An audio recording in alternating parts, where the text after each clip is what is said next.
ऐसे मोडियां बहुत आए, बहुत चले गए। आज लोग बोल रहे हैं मोदी गुजरात जीत गया, वजीर आजम बन जाएगा, देखेंगे कैसा बनता है। और लोग मुसलमान को डरा रहे हैं, अरे मोदी है, मोदी है। कह का मोदी, किधर का मोदी? आजा बाबा, एक मर्तबा हैदराबाद आजा, बता देंगे।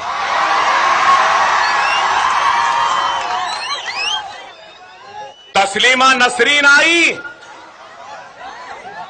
कहां है किसी को नहीं मालूम।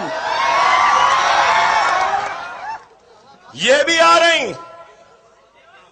अरे हिंदुस्तान, हिंदुस्तान, हम 25 करोड़ है ना, तुम 100 करोड़ है ना, ठीक है। तुम तो हमारे से इतने ज्यादा है। 15 मिनट के लिए पुलिस को हटा लो, बता लेंगे किसमें हिम्मत है, कौन ताकतवर है। 15 मिनट हटा लो।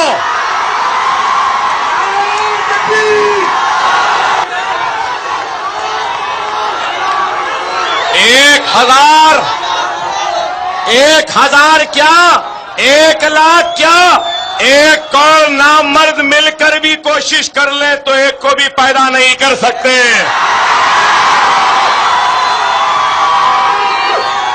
और ये लोग हमसे रास मुकाबला नहीं कर सकते।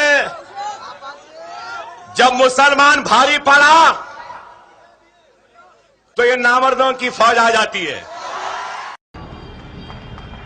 ये कौन मौलाना हैदराबाद से बोलता है, कौन कहां से बोलता है, इसमें बहुत चिंता मत करिए, क्योंकि बकरे की अम्मा कब तक खैर मनाएगी आप देखते रहिए। बस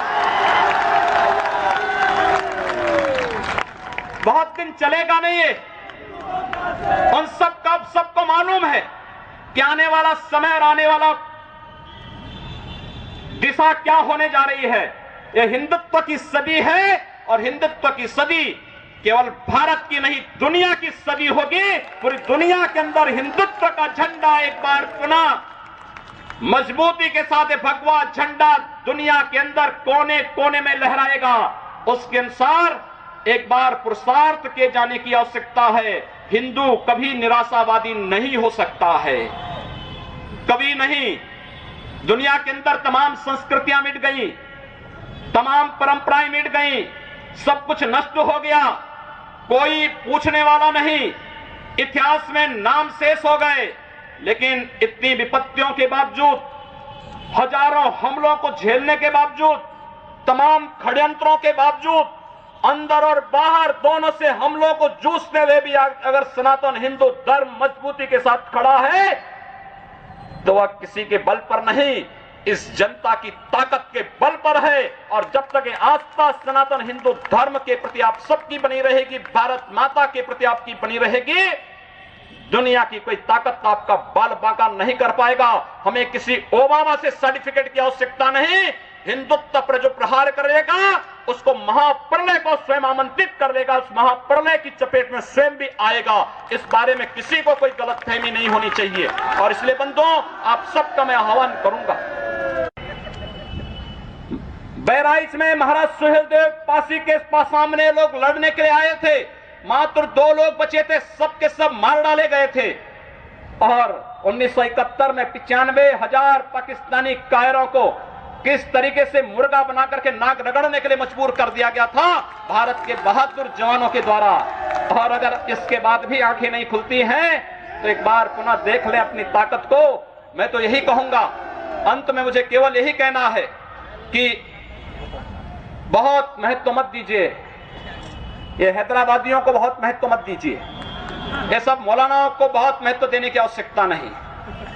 दुनिया के अंदर जहां भी जाएंगे शक की निगाहों से देखे जाएंगे। भारत का संत दुनिया के अंदर कहीं भी जाता है, सम्मान की निगाहों से देखा जाता है। पूरी दुनिया के सामने है। लेकिन याद रखना, अगर कोई हिंदुत्व को छेड़ेगा तो वह मानवता की बर्बादी का संदेश होगा और कुछ नहीं होगा। हिंदुत्व दुनिया के अंदर सुख और शांति का प्रतीक है, और विश्व हिंदू परिषद इसका नेतृत्व कर रहा है, विश्व सुरक्षा की गारंटी हो। मैं कहता हूं भारत के मौलानाओं से और भारत के पादरियों से भी, आज ISIS नाम का एक आतंकी संगठन इराक और सीरिया के अंदर जिस निर्ममता के साथ मानवता को कुचल रहा है, वहां पर यजीदी समुदाय के साथ साथ तमाम अल्पसंख्यक समुदायों को बड़ी निर्ममता के साथ काटा जा रहा है। और यही नहीं, शिया मुसलमानों को भी मारा जा रहा है, उसी बर्बरता के साथ काटा जा रहा है। भारत के सब मौलाना मुंह बंद किए हुए हैं, क्योंकि इनको लगता है कि अगर ISIS के खिलाफ बोलेंगे तो वह एक प्रकार से इस्लाम के खिलाफ वक्तव्य होगा। क्या इस्लाम का स्वरूप या बर्बर स्वरूप है इस्लाम का? मैं एक दिन पढ़ रहा था मक्का के बारे में, सऊदी अरब के इस पवित्र शहर के बारे में। कहा जाता है कि मक्का में कोई गैर इस्लामिक नहीं जा सकता, कोई गैर मुसलमान वहां नहीं जा सकता। वेटिकन सिटी के बारे में पढ़ रहा था, वहां गैर ईसाई नहीं जा सकता। लेकिन काशी हिंदुओं की सांस्कृतिक राजधानी है, धार्मिक नगरी है, काशी के अंदर सब लोग आ सकते हैं। अब उदार कौन है? यानी हमारी काशी में सब लोग आ सकते हैं, ऊंची ऊंची मीनारें बना सकते हैं, मीनारों से चिल्ला सकते हैं, तो भी हम पर आवाज, तब भी हम पर आरोप लगते हैं